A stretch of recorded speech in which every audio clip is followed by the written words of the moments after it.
श्री सुखदेव जी ने राजा परीक्षित जी से कहा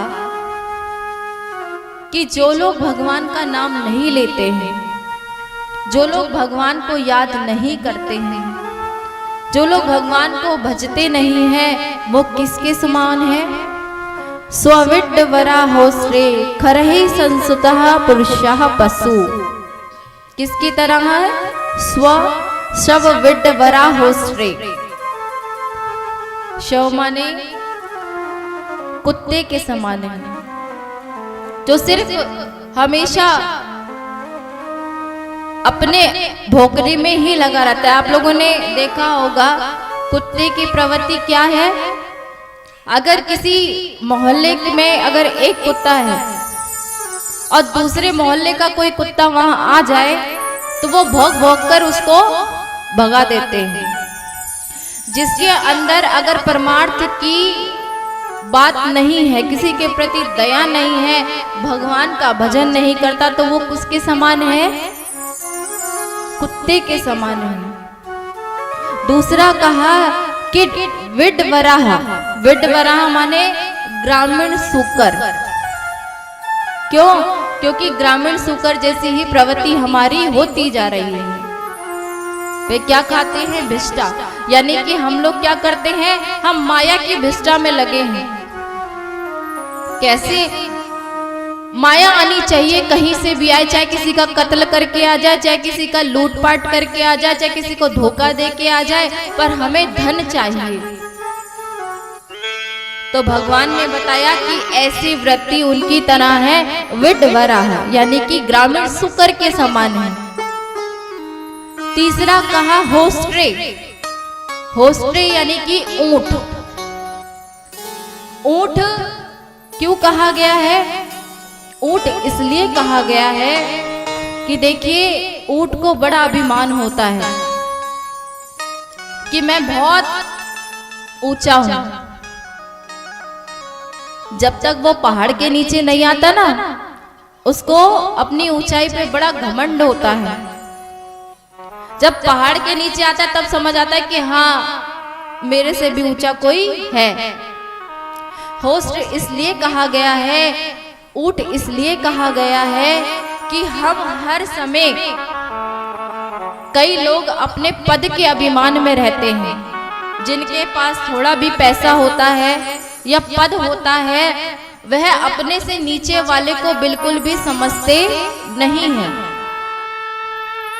उनके अंदर अहंकार आ जाता है, पद का अहंकार, किसी के अंदर पैसे का अहंकार। तो इसलिए श्री सुखदेव जी कह रहे हैं कि हे राजा परीक्षित, वो किसके समान है? ऊंट के समान है।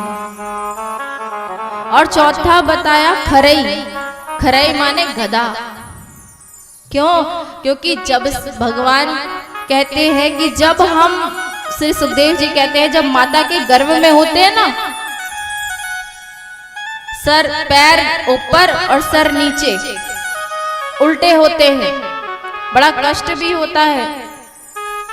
और भगवान से कहते हैं कि हे भगवान, एक बार हमें इस गर्भ से बाहर निकाल दे, दिन रात तेरा भजन करेंगे।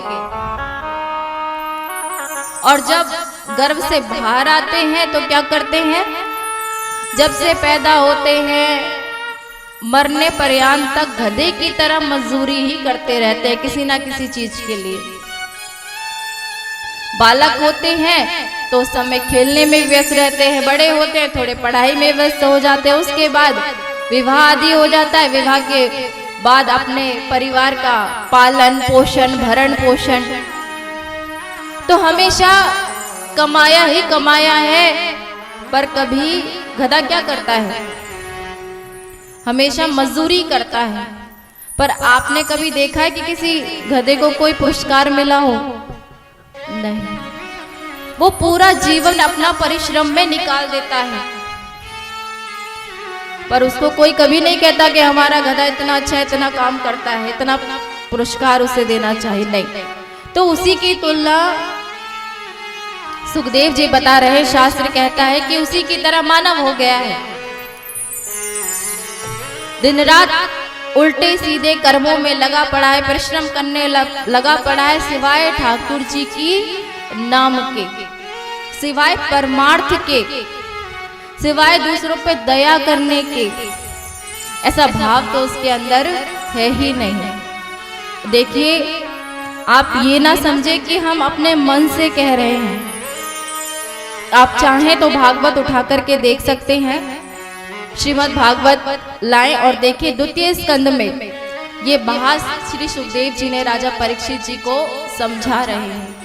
हम अपने मन से आपको कोई बात नहीं समझा रहे हैं कि आप सोचे कि देवी जी कह रही है कि हम इस तरह से हैं, उस तरह से हैं। ये हम और आप सभी के लिए कहा गया है, क्योंकि आज का मानव हो ही ऐसा गया है, उसकी प्रवृत्ति ही ऐसी हो गई है। तो उसी प्रकार श्री सुखदेव जी कहते हैं कि हे राजा परीक्षित, मैं तो भूल ही गया कि मैंने भागवत की कथा तो प्रारंभ कर दी, पर मंगलाचरण तो किया ही नहीं। देखिए, हम भी रोज आते हैं तो कथा प्रारंभ करने से पहले क्या करते हैं? मंगलाचरण प्रारंभ करते हैं, क्योंकि कथा की मंगल कामना के लिए,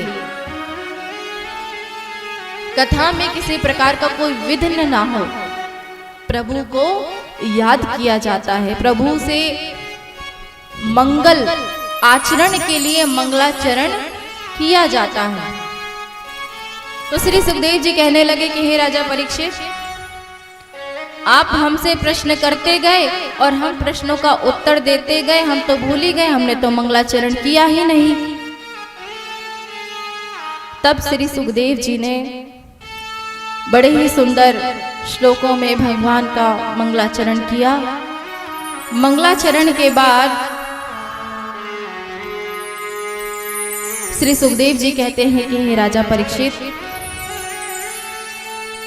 इधर